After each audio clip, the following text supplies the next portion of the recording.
আপোনালোকে এই তৃণবিধ চিনি পায়নে? ইয়াক আমি লাই জাবৰি বুলি কওঁ। এয়া দেখিছেনে? এয়া লাই জাবৰি, লাই দৰে গুটি লাগিছে এয়া, আৰু ইয়াৰ ফুল হালধীয়া হয়, লাই ফুলৰ নিচিনা, লাই শাকৰ ফুলৰ নিচিনা হালধীয়া বৰণৰ হয়। আমি প্ৰকৃতিৰ পৰা আমাৰ স্বাস্থ্যৰ কাৰণে বিভিন্ন বস্তু আমি দৰৱ ঔষধ পাওঁ, মাত্ৰ ইয়াৰ গুণাগুণ ব্যৱহাৰ জানিলেই হয়। এয়া দেখিছে, এইবোৰ লাই গুটিৰ দৰে ধুনীয়াকৈ লাগি আছে। এইজোপা লাই জাবৰি হয়। আপোনালোকৰ ফালে কি কয় কমেণ্ট কৰি জনাব। ইয়াৰ আমাৰ এটা ভাল ৰোগৰ নিৰাময় হয় এই লাই জাবৰিৰ পৰা, চাইনাচাইটিছ, যিটো আমাৰ নাকত হয়, মানে মাথাৰ বিষ, চকুৰ ওপৰত চেলাউৰিত যি বিষ হয়, বহুত যন্ত্ৰণা হয়। ইয়াৰ যদি ৰস দুটা নাকৰ বাটত দুটোপাল দিয়া হয়, দিওঁতে শুই ল'ব লাগিব, তেতিয়া ইয়াৰ চাইনাচাইটিছৰ পৰা উপশম পোৱা হয়।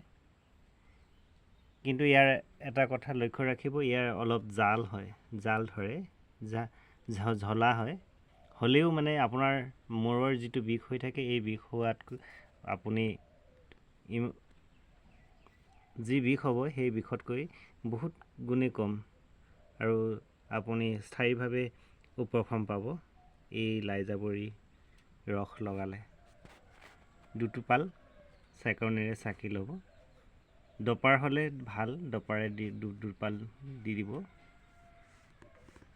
আপোনালোকে এই তৃণবিধ ভালদৰে চিনি পাইছেনে? আপোনালোকৰ ফালে আছে নাই? কমেণ্ট কৰি জনাব, মই দেখাই দিম। ইয়াৰ প্ৰায় লাই শাকৰ পাতৰ দৰে হয়, এইবোৰ লাই পাতৰ দৰে হয়। ইয়াৰ ছিঙি মোহাৰি চালে গন্ধটো আপুনি লাই শাকৰ দৰেই পাব। এইজোপা ভালকৈ চাওক। এটা কথা লক্ষ্য ৰাখিব, ইয়াৰ গুটিটো লাই শাকৰ দৰে গুটি লাগে, আৰু ইয়াৰ ফুলটো হালধীয়া, আৰু মোহাৰি চালে এনেধৰণে যদি মোহাৰি চায়, ইয়াৰ গোন্ধটো লাই শাকৰ দৰে ওলায়। আৰু ইয়াক ভাজি বনাই খাব পাৰি, য'ত বেছিকৈ হয় সেইটো মানে আপুনি ভাজি বনাই খাব পাৰে। এই শাক হিচাপে ব্যৱহাৰ কৰিব পাৰি, আৰু আপোনাৰ চাইনাচাইটিছ হ'লে মানে ইয়াৰ আপুনি উপশমো পাব। তাকে আপোনালোকলৈ এই ঔষধবিধ আগবঢ়ালোঁ।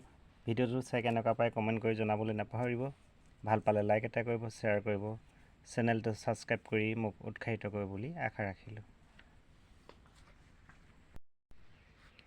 আপোনালোকৰ সকলোৰে সুস্বাস্থ্য হওক, তাৰে কামনা কৰি আজি ভিডিঅ'টো ইমানতে সামৰণি মাৰিছোঁ। ধন্যবাদ।